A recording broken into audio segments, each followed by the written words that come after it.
Hi, this is era classes. चलिए आज हिंदी पढ़ते हैं। आज मैंने सोचा है हिंदी पढ़ाने का, तो हिंदी पढ़ाते हैं। और स्पर्श 2 से मैंने साखी को चुना है आज पढ़ाने के लिए। साखी, थोड़ा सा कबीरदास के बारे में जान लेते हैं कि निर्गुण भक्ति धारा के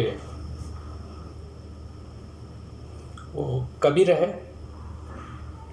जन्म और मृत्यु के बारे में उनके काफ़ी भ्रांतियां हैं, लेकिन ऐसा भी माना जाता है कि वो पढ़े लिखे भी नहीं थे, लेकिन उनकी बातें आज पढ़े लिखे लोग भी समझने पे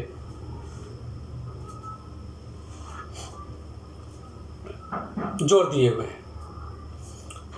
पहला दोहा है इनका, ऐसी बाणी बोलिए मन का आपा खोए, औरन को शीतल करें आपहु शीतल होए। बहुत सीधा सपाट अर्थ है इसका, बहुत ज़्यादा इसमें गहन चिंतन करने की कोई ज़रूरत नहीं है। देखा जाए, कबीरदास जी कहते हैं कि हमें ऐसी बाणी, ऐसी बोली बोलनी चाहिए जिसमें हमारे मन का आपा, हमारे अंदर के किसी भी तरह की घमंड की भावना न आए।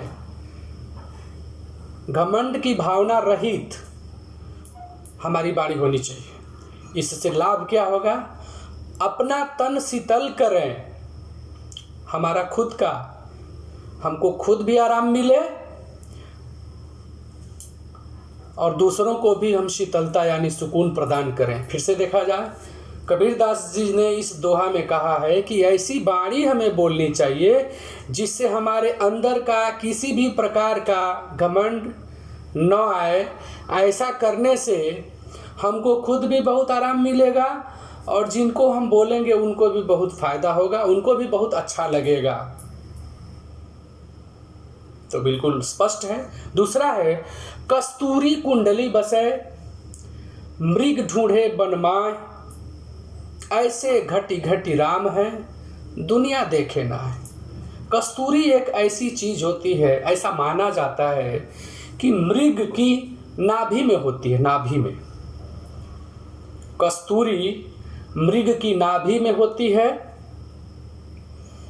और उसको वो सूंघता है, जंगल में महसूस करता है ऐसे कहाँ है और रहता है उसी में।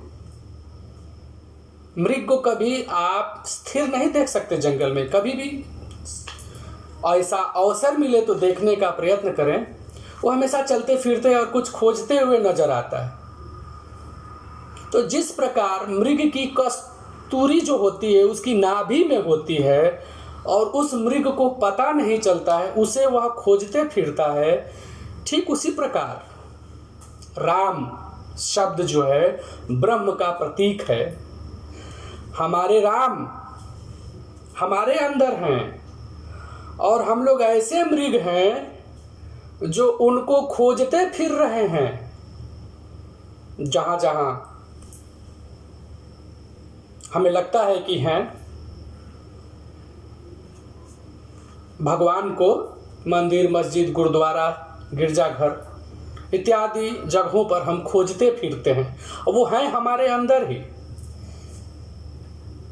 कितनी बड़ी बात है कि कस्तूरी मृग की नाभि में होती है, उसे वह जंगल में खोजते फिरता है। ठीक उसी प्रकार हम राम को खोजते फिरते हैं, भगवान को खोजते फिरते हैं और वो हमारे ही अंदर हैं। तीसरा दोहा, जब मैं था तब हरि नहीं, जब हरि हैं हम मैं ना है, सब अंधियारा मिट गया दुनिया देखा ना है। अब देखिए, मैं मतलब घमंड का प्रतीक है। जब मेरे अंदर घमंड था तो मुझे भगवान के बारे में कुछ ज्ञान नहीं था। अज्ञानता रूपी जो अंधकार था वो मुझे जकड़े हुए था। जब मेरे अंदर घमंड की भावना थी तब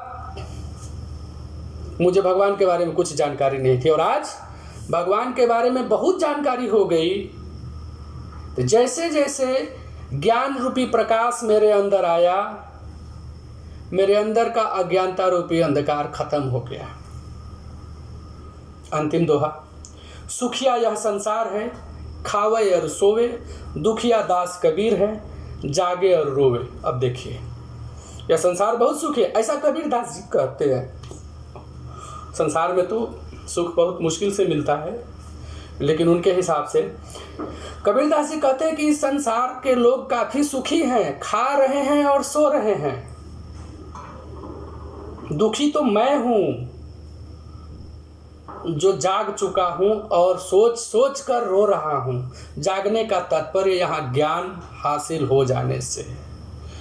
जब हमें ज्ञान हासिल हो जाता है तो हम सोचने पे मजबूर हो जाते हैं और सोचना शुरू करते हैं। तो कबीर दास जी इस दोहे में कहते हैं कि इस संसार के लोग काफ़ी सुखी हैं, खा रहे हैं और सो रहे हैं। दुखी तो कबीर दास हैं यहाँ, जो जाग रहे हैं और रो रहे हैं, जिनको ज्ञान हो गया है, और इसी तरह के ज्ञान को लोगों के अंदर भी जागरूक करने का प्रयत्न कर रहे हैं। तो कुछ दोहे मैंने चुन कर रखे थे समझाने के लिए।